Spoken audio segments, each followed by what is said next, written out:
Question number 76, Shri Madan Rathod. Honorable Minister. Sir, A and B, the statement is laid on the table of the House. First supplementary, Shri Madan Rathod. सभापति महोदय, मैं आपके माध्यम से माननीय मंत्री जी से जानना चाहूँगा कि पीएम प्रणाम योजना के तहत पिछले 3 वर्षों की औसत खपत की तुलना में रासायनिक उर्वरकों जैसे यूरिया, डीएपी, एनपीके, एमओपी आदि की खपत में कमी के माध्यम से उर्वरक सब्सिडी की कितनी राशि की बचत हुई और इसमें से राजस्थान को कितनी राशि दी गई। मैं ये भी जानना चाहूँगा कि पीएम प्रणाम योजना के तहत कितनी धनराशि निर्धारित की गई थी और लक्ष्य निर्धारित किए गए हैं। योजना की धनराशि के उपयोग तथा उपलब्धियों के बारे में सदन को अवगत कराएं। Honorable Minister. माननीय अध्यक्ष जी, ये जो योजना है PM program for restoration of awareness generation nourishment and amelioration of mother earth, PM Pranam योजना, ये बहुत ही क्रांतिकारी योजना है और देश के किसानों को एक नई दृष्टि और दिशा के साथ किसान की यील्ड भी बढ़े और धरती माँ की सॉइल की यानी मिट्टी की क्वालिटी भी बनी रहे, इस बात को ध्यान में रखते हुए इस कार्यक्रम को लिया गया है। यह cabinet committee on economic affairs ने जून 28, 2023 को ये पीएम प्रणाम योजना जो थी इसको चलाया और इसमें जैसे मैंने कहा कि नरिशमेंट, एमेलियोरेशन और अवेयरनेस जनरेशन के लिए इस कार्यक्रम को आगे बढ़ाया जा रहा है। इसमें कोशिश इस बात की है कि हम बैलेंस्ड फर्टिलाइज़र, ऑर्गेनिक और इनऑर्गेनिक, इन दोनों का मिक्सचर यानी कंजक्शन, उसको हम उपयोग कर सकें ताकि धरती माँ की भी जो उर्वरकता है वो बची रहे और रिसोर्स के साथ साथ नई टेक्नोलॉजीज़ का उपयोग किया जाए, इस बात को ध्यान में रखा गया। जैसा माननीय सदस्य ने कहा कि केमिकल्स और हमारे इनऑर्गेनिक फर्टिलाइज़र, विशेष करके यूरिया, डीएपी, एनपीके, एमओपी, इसको कम करने के लिए इस योजना को चलाया गया है।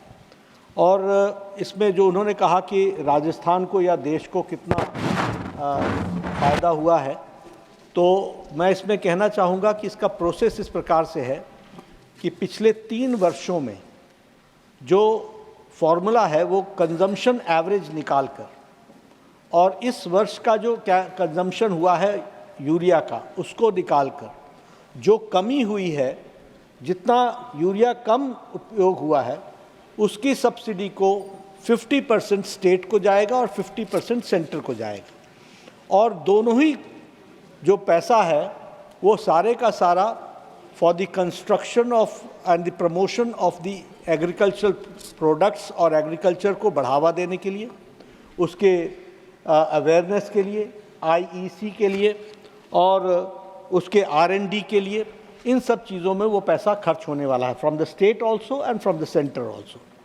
तो इस तरीके से इस कार्यक्रम को आगे चलाया जा रहा है। मैं यहाँ ये भी बताना चाहूँगा कि इसमें जो ICAR है, Indian council for agriculture research, उसकी एक बहुत महत्वपूर्ण भूमिका है। वह महत्वपूर्ण भूमिका है कि वो सॉइल की न्यूट्रिएंट कैपेसिटी को एवेलुएट करती है और एवेलुएट करने के बाद उस सॉइल की जो अलग अलग एवेलुएशंस आएंगे उसके अनुसार कंजक्शन में कितना ऑर्गेनिक और कितना इनऑर्गेनिक उपयोग करना है, इसके बारे में वो यानी इसके बारे में वो हमको प्रकाशित करेंगे, बताएंगे और उसके अनुसार हम कोशिश करते हैं कि हम प्रमोट भी करें और वो प्रोसेस को भी और प्रोडक्ट्स को भी, दोनों को वो बायो फर्टिलाइज़र और बायो एनरिच्ड ऑर्गेनिक मैन्योर्स, इन दोनों के उपयोग के बारे में बताते हैं। अभी इसमें मैं इतना कहूँगा कि क्योंकि ये पिछले 3 साल का एवरेज निकालना है, यह कार्यक्रम जो है वो पिछले खारिफ सीज़न से शुरू हुआ है और पिछले खारिफ सीज़न, रवि सीज़न, फिर खारिफ सीज़न और अब ये रवि सीज़न चल रहा है। तो इसका जो कंजम्पशन है उसके एवरेज के अनुसार इस साल का एवरेज निकाला जाएगा। अभी ये मिनिस्ट्री ऑफ एक्सपेंडिचर के पास है, बहुत एडवांस स्टेज ऑफ कंसिडरेशन है, लेकिन हाँ, मैं सदन को ये ज़रूर सूचित करना चाहता हूँ कि पीएम प्रणाम योजना के बहुत ही पॉजिटिव रिजल्ट्स आए हैं और लोगों ने ऑर्गेनिक फर्टिलाइज़र को भी उपयोग में लाना शुरू किया है और इनऑर्गेनिक फर्टिलाइज़र में कमी आई है, लेकिन वो एडवांस स्टेज ऑफ कंसिडरेशन है। Once that calculation is done तो वो भी पैसा सारे देश को मिलेगा और राजस्थान को भी मिलेगा। Second supplementary Shri Madan Rathore. धन्यवाद मंत्री महोदय। मैं ये भी जानना चाहूँगा कि यूरिया गोल्ड के नाम से सल्फर लेपित यूरिया की मांग, उपयोग और उपलब्धता कितनी है? सल्फर कोटेड यूरिया और नीम कोटेड यूरिया का उपयोग कितने प्रतिशत किया जा रहा है? और ये भी जानना है कि आजकल कई स्थानों पर जो पेट्रोल पंप लग रहे हैं यूरिया के, वो सब क्या है, ये बताने का कष्ट करें। Honourable minister. अध्यक्ष जी, इसका प्रश्न का उत्तर अलग से देना होगा क्योंकि वो एक अलग ही प्रश्न है, लेकिन कुल मिलाकर के नैनो यूरिया और इस तरीके के प्रयोग चल रहे हैं जिसमें यील्ड बढ़े, क्वालिटी बढ़े और नए नए प्रयोगों के माध्यम से किसान को एक अच्छी यील्ड मिल सके, इस बात का प्रयास चल रहा है।